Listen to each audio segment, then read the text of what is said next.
I still remember the look on my sister's face when the police handcuffed her in front of our entire family during my wedding reception. But before you judge me for ruining her life, I need to ask you, if your own flesh and blood systematically tried to destroy every bit of happiness you ever built just because she couldn't stand to see you succeed, would you sit back and take it? Or would you finally strike back where it hurts the most? My sister, Elena, and I have been at odds since we were kids, but what she did leading up to my big day wasn't just typical sibling rivalry. It was a calculated attempt to erase my existence and steal the man I love, and honestly, I don't think I've ever felt more justified in a decision than I did when I watched her get led away in tears. Tell me, was I wrong for turning my own wedding into a crime scene? Or was it the only way to finally stop a monster? To understand how we got to that point, you have to understand the dynamic between us growing up in a household where fairness was a weapon Elena used to get whatever she wanted. I am 2 years older than her, and for as long as I can recall, my achievements were always treated as the baseline while hers were celebrated as miracles. If I got an A, it was expected. If she got a B, she got a party. Our parents, bless them, were just so exhausted by her constant tantrums and high-maintenance personality that they took the path of least resistance, which usually meant I had to shrink so she could shine. I remember winning the state science fair when I was 15, a huge deal for me, but the dinner celebration turned into a lecture about how I shouldn't brag, because Elena was feeling down about failing her math quiz.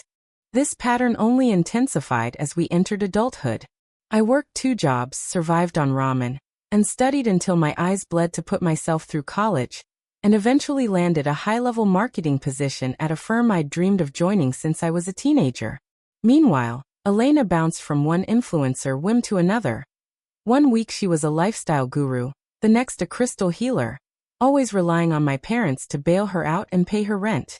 She'd call me up not to catch up, but to ask for loans she never intended to repay. And when I started saying no, the mask finally began to slip. She would tell our parents I was being elitist and cold now that I had a fancy office job, turning them against me for simply having boundaries. The resentment brewed under the surface for years until I met Mark. Mark is everything I ever dreamed of, kind, stable, and incredibly supportive of my career. The moment I introduced him to the family, I saw that familiar glint in Elena's eyes. It wasn't just admiration, it was hunger. It was the same look she had when I got a new bike for my birthday or a better phone. She didn't want Mark because she liked him. She wanted him because he was mine. She started showing up at my apartment unannounced whenever she knew Mark was there, wearing outfits that were more suited for a club than a casual family dinner.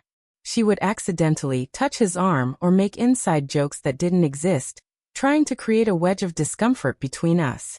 She'd tell him stories about me from high school that were twisted to make me sound like a mean girl, or she'd confide in him about my supposed drinking problem, which was entirely fabricated. I tried to talk to my parents about it, but they just brushed it off, saying, "Oh, you know Elena, she's just high energy and friendly, don't be so insecure." But I wasn't being insecure. I was being observant.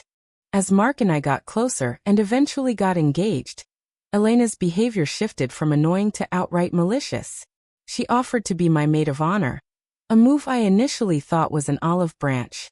I wanted to believe my sister finally wanted us to be close, so I said yes. That was my first mistake. Suddenly, vendors started calling me with changes I never authorized. My florist told me the elegant white lilies I ordered had been swapped for cheap carnations because my sister said I changed my mind. My dress fitting was canceled 3 times because someone calling from my number claimed I had a family emergency. I was losing my mind, spiraling into stress, while Elena sat there with a smug smile, offering to help fix the very problem she was creating. She even went as far as to contact my bridesmaids individually, telling them the bachelorette party was canceled, only to host a separate girls' night, without me, claiming I was too busy with work to attend. She was gaslighting me daily, telling me I was becoming bridezilla, and that my memory was failing because of the stress. The psychological warfare was relentless. I'd find my makeup tampered with, my wedding planner misplacing my contracts, and through it all, Elena was the perfect sister, consoling me while secretly holding the matches to the fire she started. She even tried to convince Mark that I was having second thoughts, whispering in his ear at family gatherings that I had been calling my ex-boyfriend late at night. The breaking point came when I found a hidden folder on her laptop while we were supposedly working on the seating chart. It contained photoshopped images of me with another man, an ex-boyfriend from years ago, edited to look like they were taken recently. She was planning to leak these at the rehearsal dinner to make it look like I was cheating on Mark. She had even drafted an anonymous email to Mark's parents, filled with lies about my past, designed to make them hate me before I even entered the family. I found receipts for burner phones she had used to harass me and fake social media accounts she used to post nasty comments on my professional LinkedIn page to try and get me fired. I felt a coldness wash over me that I had never felt before. This wasn't just a rivalry anymore. This was an attempt to dismantle my reputation and my future. I realized then that if I just confronted her, she would cry to my parents, play the victim, and I'd be the crazy, jealous older sister again. No, I needed something definitive. I needed to let her think she was winning right until the trap snapped shut. I started playing a character. I pretended to be more stressed and scattered than ever, letting her take the lead on more wedding details while I secretly went behind her back to undo her damage and set my own plan in motion. I had to become a spy in my own life, checking my accounts and devices every night. That's when I found the biggest blow. She had also been stealing money from our parents' retirement fund by forging my mother's signature, thinking she could blame it on my wedding expenses since I was the one handling the budget. She had opened credit cards in my name, racking up thousands of dollars in debt that I only discovered because of a random credit alert. She was funneling the money into a secret offshore account, planning to flee the country, or at least live high on the hog once the wedding chaos blew over, and she had successfully ruined my marriage. She was digging a hole so deep she didn't even see the bottom. She had even stolen a family heirloom, a diamond necklace that belonged to our grandmother, and sold it to a pawn shop, telling our mother that I had lost it during a move. The level of sociopathy was staggering. She wasn't just trying to hurt me. She was gutting our entire family's future for her own ego. So that is the nightmare I was living in for months. I was being sabotaged by my own maid of honor. My parents were blinded by her manipulation, and she was literally trying to frame me for infidelity and theft while stealing from the very people who raised her. I had to make a choice. Do I cancel the wedding and run away? Or do I let the show go on and ensure she never has the chance to hurt me again? Before I tell you exactly how the big reveal went down at the altar, I want you to pause and comment below. What would you have done? Would you have confronted her privately? Or would you have gone for the public execution of her reputation like I did? I really want to know if you think my revenge went too far. The day of the wedding arrived, and the tension in the bridal suite was thick enough to cut with a knife. Elena was acting like the star of the show, barked orders at the makeup artists, and kept whispering to me about how nervous I looked, hinting that maybe I wasn't ready for marriage. I just smiled and nodded, playing the part of the fragile bride. Every time she touched my hair or straightened my veil, I felt a surge of revulsion, but I kept my face neutral. I had already spoken to Mark the night before and shown him everything, the photos, the bank statements, the emails. He was furious, ready to call off the ceremony and confront her right then, but I begged him to wait. I told him that for 20 years, she had been protected by the silence of her victims, and it was time for the world to see her in high definition. We had a private meeting with a private investigator and the local precinct to make sure everything was legal and ready to go. When the ceremony started, everything looked perfect. The lilies were back. I had secretly reordered them and paid the florist in cash to keep it a secret. The dress was stunning, and Mark looked at me with so much love it almost made me cry because I knew what was about to happen. We got through the vows, but right as the priest said we could kiss, I held up a hand. The music stopped. The room went silent. I turned to the audience and said I had a special presentation for my maid of honor who had worked so hard on this wedding. I had prearranged with the DJ to play a video on the large screens meant for the childhood montage. Instead of baby photos, the screen showed the screen recordings of Elena's laptop, the photoshopped images, the emails to vendors, and most importantly, the clear footage from a security camera I'd hidden in my office, showing her forging our mother's checks while laughing about how stupid our parents were. The audio was crystal clear. You could hear her saying, "Once I'm done with her, She won't have a penny or a husband left. The gasps in the room were deafening. My father stood up, his face turning a ghostly shade of white, while my mother began to tremble, clutching her chest. Elena turned pale, then red, then started screaming that I had hacked her, that it was all a lie, a deepfake.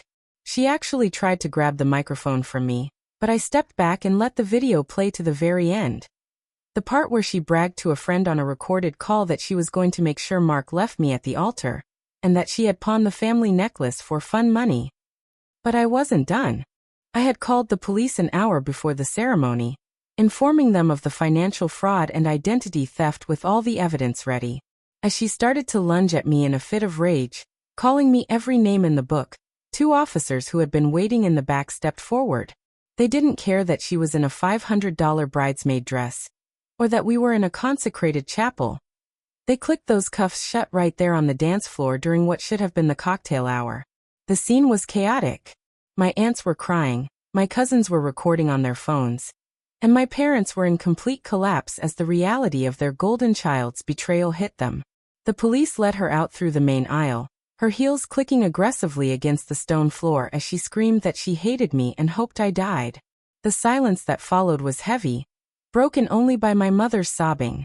The wedding didn't end there, though. Mark took the mic, looked at the crowd, and told everyone that the trash had finally been taken out. He said he loved me more for my strength than my silence, and invited everyone to actually enjoy the party, because we weren't going to let a criminal ruin our night. We danced, we ate, and we celebrated, not just our union, but the end of a reign of terror. But the night was just the beginning of the fallout. In the following days, the investigation deepened. It turned out Elena had been involved in even more than I realized. She had been using our parents' identities to secure loans for her influencer lifestyle, leaving them nearly $80,000 in debt. The secret offshore account, I found, was actually a funnel for several small-time scams she'd been running on social media. She wasn't just a bad sister. She was a career criminal in the making. My parents, however, didn't see it that way at first. Once the initial shock wore off, they turned their anger toward me. They started calling me, not to apologize for not believing me, but to beg me to drop the charges. They told me that family doesn't put family in jail, and that I had ruined the family's reputation forever by making it a public spectacle. They didn't care about the money she stole or the lives she tried to ruin. They cared about the neighbors whispering at the grocery store. It was the ultimate betrayal. I realized that my parents were her enablers, and by exposing her, I had exposed their failure as parents too. The aftermath was messy, to say the least. Elena is currently facing felony fraud charges, identity theft, and grand larceny, and since she used our parents' money, they are now forced to testify against her if they want any hope of getting their retirement funds back or getting the bank to forgive the fraudulent loans. They haven't spoken to me in weeks because they think I should have handled it internally, instead of embarrassing the family on such a grand scale. They're still trying to protect her, even now, claiming she needs help and is mentally fragile, and that I am the strong one who should have shown mercy. They even tried to get Mark to talk me into signing an affidavit to clear her name, but Mark told them to never call us again. I've had to change my phone number and hire a lawyer just to handle the harassment from extended family members who think I'm the villain of the story. But for the first time in my life, the truth is out and the burden isn't on my shoulders anymore. I lost a sister that day, but I realized she was never really a sister to begin with. She was a shadow that I finally stepped out of. She's currently sitting in a cell, waiting for a trial she can't manipulate her way out of. And I am finally living in a house where I don't have to hide my successes or worry about my mail being stolen. I chose my happiness over her chaos, and I'd do it again in a heartbeat. The peace I feel now, even with the family drama, is worth more than any fairness I tried to maintain for years. I've spent the last few weeks blocking family members who tell me I was cold-hearted, and surrounding myself with friends who saw the bruises she left on my soul for years. Mark and I have decided to move to a different state to start our lives fresh, away from the toxic cloud of my hometown. We are finally free. That's the reality of what happens when you push someone too far. I learned that being the bigger person doesn't mean letting people walk over you. It means having the courage to stand up and stop the cycle of abuse. even if it leaves you standing alone for a while. Sometimes, to save yourself, you have to let the bridge burn with the person who is trying to trap you on it.